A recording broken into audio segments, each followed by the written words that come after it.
Kita mulai ya market review kita hari ini ya untuk Selasa. Nah, hari ini apa yang teman-teman lihat di market? Kenapa tiba-tiba dia turun ya? Sebenarnya hari ini cuma antisipasi terhadap kunjungan ketua DPR ya. Ketua DPR dari Amerika ya, Nancy Pelosi itu untuk ke Taiwan. Jadi mereka antisipasi aja kalau sampai terjadi sesuatu. Nah, kalau lihat dari ini ya, dari berita-berita yang ada, sekarang kan Miss Nancy ini kan ada di Malaysia ya, dan sudah berangkat nih. Kabarnya sudah berangkat dari Malaysia. Itu mungkin ya setengah jaman yang lalu ya. Jadi kalau jarak antara Kuala Lumpur ke Taipei itu kurang lebih sekitar 4 jam, hampir ya plus minus 4 jam lah ya. Jadi mungkin akan mendarat itu sekitar malam ini. Malam ini karena udah dikonfirmasi juga oleh kantor berita di apa namanya di Taiwan ya kalau ada kunjungan hari ini, dan besok mungkin si Nancy Pelosi ini dikabarkan akan bertemu dengan kepala negaranya Taiwan. Kunjungan ini sebenarnya juga tidak direstui banget oleh pemerintah US ya. Jadi pemerintah US juga sudah bilang kalau bisa nggak usah lah ya, nggak usah dituin lah ya. Tapi teman-teman lihat ya, ini berarti kan masih ada mungkin 3 jaman lagi ya, antara jam 9-an gitu. Kita mungkin masih akan lihat bagaimana keadaannya. Kalau kita lihat dari ini ya, ini radarnya itu ya, kondisi di udaranya si Taiwan ini kelihatannya masih cukup ini ya, masih cukup ramai ya. Walaupun di daratannya Cina sendiri ini memang ada beberapa pembatalan yang sudah diantisipasi oleh pemerintah Cina. Jadi ada beberapa pembatalan penerbangan di sana. Tapi kalau lihat dari radar ini kan live ya, ini masih cukup ramai loh. Jadi penerbangan dari KL, ini KL kan, ya menuju ke Taipei. Nah, ini kurang lebih jalurnya kan itu sekitar 4 jam. Jadi kita tinggal pantau aja bagaimana sorenya. Tapi ya dari teknikal yang ada, ini pasar mengantisipasi kalau kayaknya nothing happen deh malam ini. Atau ya mungkin si Nancy ini apa ya, mengurungkan niatnya tidak ke Taipei tapi udah langsung berangkat. Nah, kita tinggal lihat aja lah ya. Kalau ini tidak terjadi apa-apa, ya wis berarti kan kita udah tinggal lanjut aja nih ya. Pergerakan dari indeks harga saham gabungan mengantisipasi data-data ekonomi yang ada. Ini data ekonomi yang ada kemarin ya, di mana data inflasinya sudah cukup tinggi ya. Data inflasi yang ada, teman-teman bisa lihat ya, kalau kita lihat dari tahunan saja, itu sebenarnya sudah hampir boleh dibilang paling tinggi sepanjang sejak 2015 ya. Nih, ini kan posisinya di sini nih sekarang nih data inflasi ya. Jadi ini udah boleh dibilang udah paling tinggi sejak 2016 kan, 2015 itu udah jauh lebih tinggi. Jadi udah rekor lah ya sebelumnya. Jadi dulunya memang iya tinggi-tinggi kan. Nah, tapi sejak dari 2015 itu udah nggak pernah mencapai di atas 5 gitu lah ya. 4 lebih atau 5 gitu. Tidak pernah. Ya, ini udah sebuah indikasi kalau mungkin saja akan terjadi stagflasi yang di Indonesia. Kenapa? Kalau dari tingkat ini laju pertumbuhannya ini kelihatannya udah mulai mentok ya. Nih lihat ya. Ini laju PDB-nya itu udah mentok-mentok dari sini. Ini kayak ini nih sebelum Covid nih, mentok-mentok. Ini mentok-mentok. Nah, kalau yang sebelum Covid ini kan inflasinya rendah ya. Sedangkan ini kenaikan PDB-nya itu udah nggak bisa tinggi, inflasinya terus melangit gitu ya. Jadi ini kurang lebih sebagai stagflasi. Nah, habis itu market mungkin akan lihat ini nih. Kalau kemarin di US sana ya, kan kita ada perkiraan dan kesepakatan pasar itu mengatakan bahwa ini kemungkinan besar GDP-nya positif. Ternyata negatif kan. Jadi otomatis secara teknikal US itu sebenarnya udah resesi. Mau pemerintah US mau ngomong apa segala macam, kita tetap pada teorinya lah ya. Kita nggak perlu ganti-ganti teori kan. Jadi kalau dua kali GDP itu negatif, itu resesi. Sudah, titik gitu aja. Ya, soal nanti pemerintah bilang, oh ini belum resesi karena masih ini, masih itu. Nah, itu udah urusan mereka lah ya. Tapi itu udah diterjemahkan resesi. Gitu aja.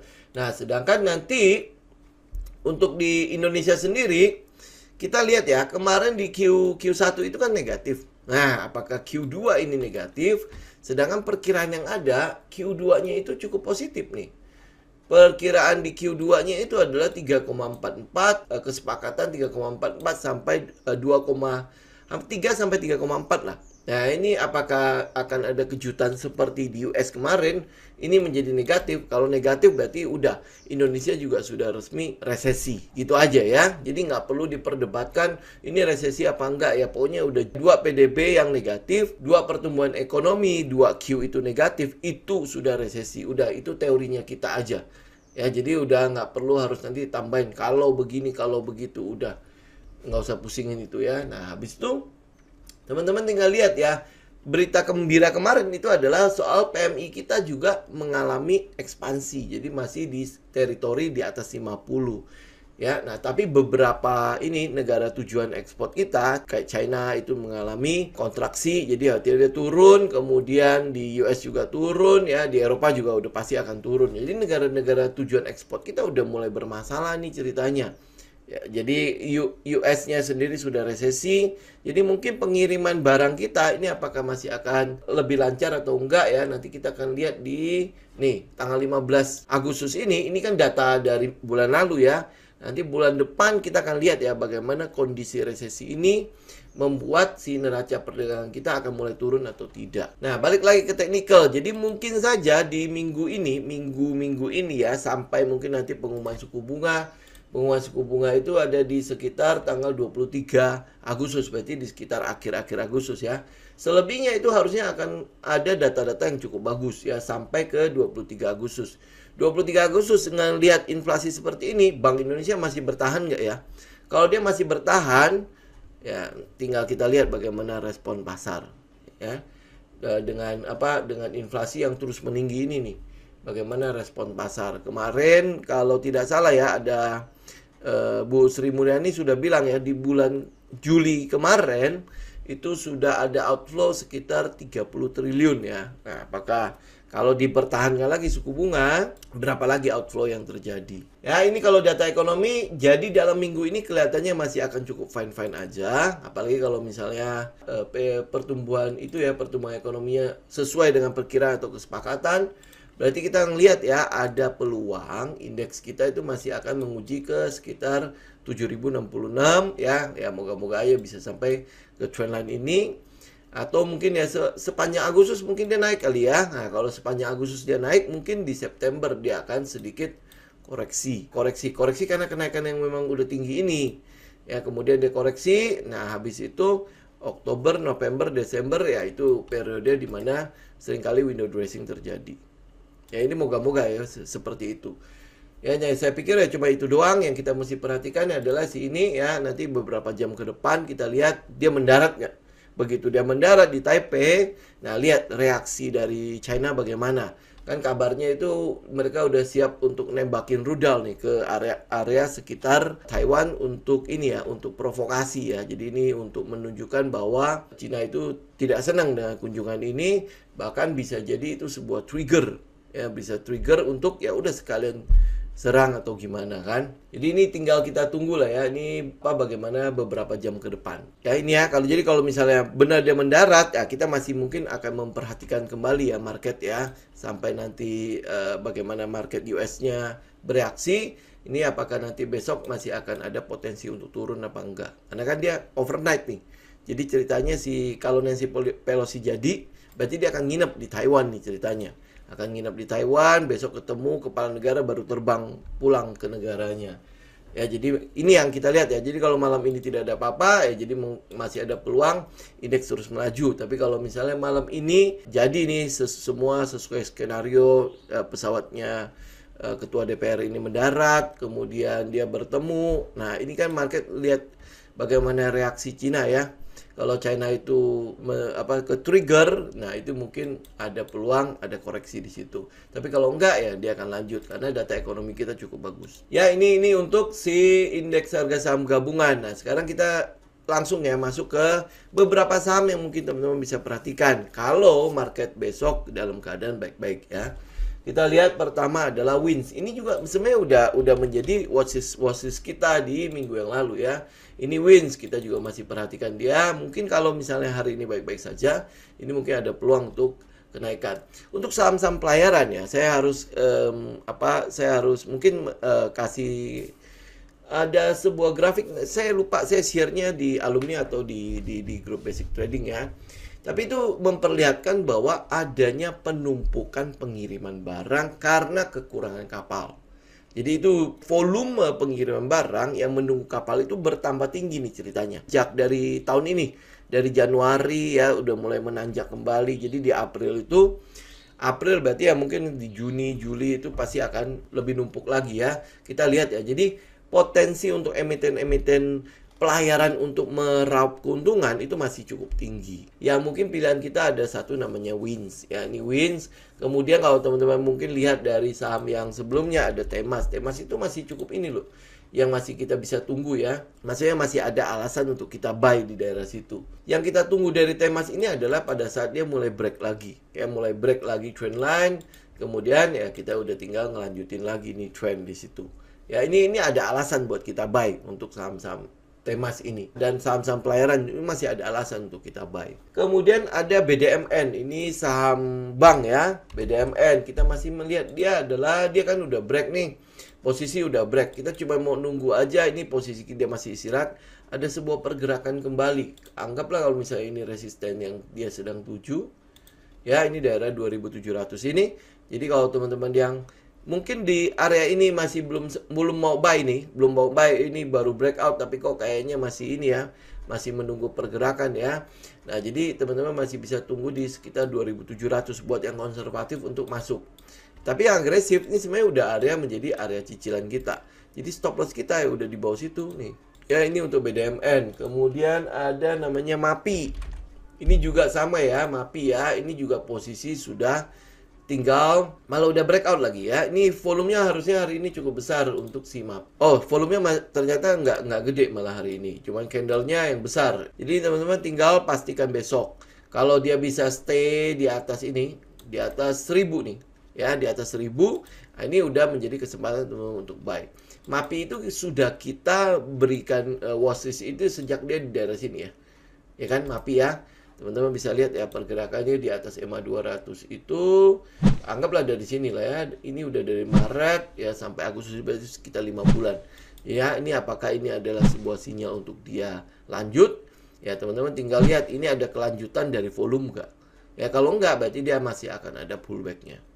Ini ya masih akan ada pullback-nya. Tapi kalau misalnya besok volumenya tambah besar ya berarti ini akan ngelanjutin trend. Ya sekedar mengingatkan, trennya karakternya si MAPI itu jalannya pelan-pelan. Jadi kalau sampai dia keluar volume segede gini, ini lihat teman-teman lihat. Di sebelum-sebelumnya itu nggak pernah volume yang candle yang sebesar ini. Memang minusnya adalah di volume ya. Minusnya di volume. Jadi ini sebuah sinyal lah untuk kita lu perhatikan lah si MAPI ini. Jadi ini anggap ini ya 1000 ya. Kalau dia bertahan di atasnya, ini adalah sebuah sinyal untuk kita buy. Bertahan di atas terus volumenya terus membesar. Ya, ini MAPI.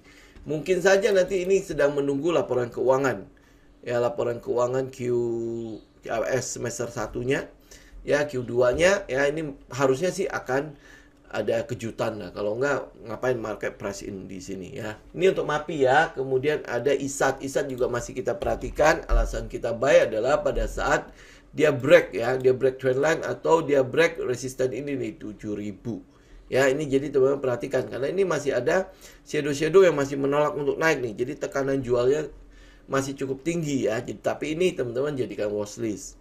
Ya kalau nanti bayarnya yang menang. Ini soalnya bayar masih sisa-sisa. Ini candle-nya hijau-hijau kan. Jadi closingnya masih di atas terus nih. Ya jadi teman-teman ini perhatikan. Ini udah tinggal trigger buy kita. Udah kelihatan jelas ya di 7000. Kalau dia break di situ. Ini udah menjadi alasan kita untuk buy si Indosat. Kemudian untuk tower kita pilih MTEL. Untuk tower ya. Mungkin teman-teman lihat di TWR udah naik. TEBIK udah naik ya. Tetapi kita memilihnya adalah si MTEL. Ini pergerakannya sudah ya. Jadi dari kemarin itu teman-teman sebenarnya udah bisa melakukan cicilan ke daerah sini kan. Atau teman-teman tunggu dia breakout. Ini breakoutnya harusnya di sekitar berapa? 750. Jadi kalau dia breakout stay ya, apalagi kalau dia breakout kemudian bisa retest. Ya ini akan menjadi kekuatan ya. Sinyal untuk dia terus naik. Karena kita lihat ya saham-saham yang tower yang lain sudah mulai. Market leadernya terutama TWR sudah mulai, TEBIK sudah mulai, terus habis itu yang udah mulai lagi adalah Bali, ya BALI, itu juga sudah mulai. Nah ini masih ketinggalan nih yang satu ini, MTEL. Jadi teman-teman perhatikan. Jadi kalau dia udah mulai break, volume gede, itu udah sinyal kita mulai buy. Teman-teman agresif, ini kan sebenarnya udah teman-teman udah boleh masuk kan. Ya, ini MTEL. Kemudian ada BSSR. Ini juga ada sebuah alasan buat kita buy ya pada saat dia pullback. Ini pada saat dia pullback, ini pokoknya jangan nggak usah kita katakan ini adalah cup and handle karena ini nggak memenuhi syarat untuk cup and handle. Mungkin dia oke lah, dia rounding segala macam ya. Tapi teman-teman perhatikan area ini 4100 ya. Jadi kalau dia break 4100 itu menjadi alasan lagi buat teman-teman buy. Pergerakan turun ini kita masih katakan dia pullback. Kenapa pullback? Volumenya mengecil nih. Dia ada pullback di situ. Ini pullback ya. Kecuali kalau misalnya dia makin lama volumenya makin gede. Ya mungkin saja dia akan pullback ke sekitar EMA 20 atau mungkin kalau teman-teman pakai EMA 10 mungkin ada di daerah sekitar itu. Tapi kalau teman-teman konservatif, tunggu dia break 4100. Jadi kalau dia break 4100 berarti sasaran kita untuk yang paling dekat itu ada di sekitar goceng ya, di 5000 untuk BSSR. Kemudian ada DKFT, ini untuk price in buat nikel ya. DKFT teman-teman juga bisa lihat ya, secara fundamental dia sudah mulai berubah. Ada perubahan pada fundamentalnya, di mana pendapatannya secara year on year ya, itu kenaikan pendapatannya sudah cukup tinggi. Ya mungkin ya karena harga nikelnya juga ya. Jadi apakah nanti akan ada kenaikan harga juga pada kelasnya nih? Ini sekarang kan baru 134. Bedanya mungkin dengan Harum, KKGI, dengan saham nikel lainnya, Antam, Inco ya. Ini mungkin jadi kayak underdog-nya ya, kayak kuda hitamnya. Karena posisinya itu untuk emiten nikel ini yang paling murah, 134.